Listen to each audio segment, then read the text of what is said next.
Jim, let's get another question. This one was sent to CornyDriveThru@gmail.com from Jeff in upstate New York.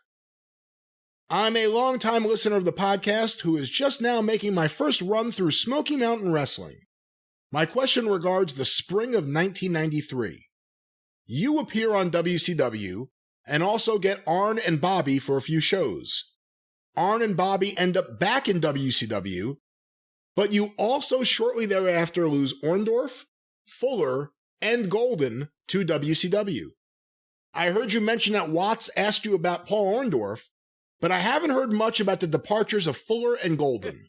Any insight would be greatly appreciated. Well, actually, I was about to say before you finished the question, gosh, we've gone over this, but then again, we haven't, because nobody asked about Robert and Jimmy.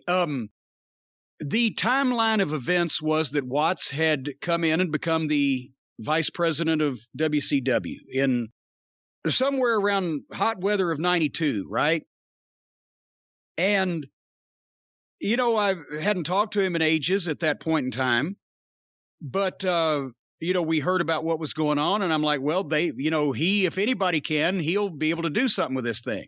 And then we came to find out nobody could. But I guess it was, Super Brawl was in February, so sometime in December probably. Watts called me at home one day in Knoxville, or in Morristown actually, and just to shoot the shit and see what was going on. And he said, he told me what he was trying to do down there. And he was specifically interested in how Paul Orndorff was doing, because Watts had always been a fan of Paul's, had used him. He was one of the Mid-South, one of the first territories that Paul main evented in, was North American champion. And of course, Orndorff was the kind of guy that Watts loved, tough as nails, former football player, no bullshit. And he'd had the nerve problem, and his arm had atrophied somewhat, and he'd taken some time off, but he started working, and he'd been working for me. And I said, he's doing great. He's, fucking tremendous.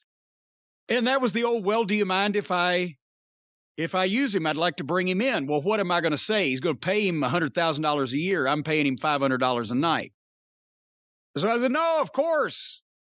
Well, then we started talking, and that's when he told me the old deal about Vince Sr. would do the same thing with him and Waldo Von Erich. Hey, Bill, I'd like to use Waldo. Do you mind?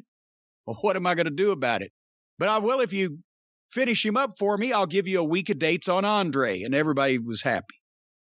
So then we started talking about various talent.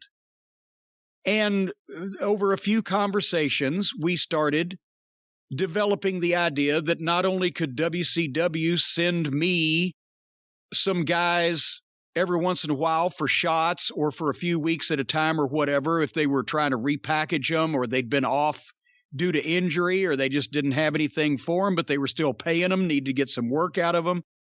Boy, this sounds familiar. It's what we'd later do with WWF. We just didn't have time with Watts. And conversely, Watts not only wanted to use Paul Orndorff, but also he was open to using me, the Bodies, the Rock and Roll Express, guys that were over on TBS television for his company just a couple of years before that. And so that's how the deal came up with Super Brawl and having the Rock and Roll and the Heavenly Bodies have the Smoky Mountain Tag title match on the pay-per-view.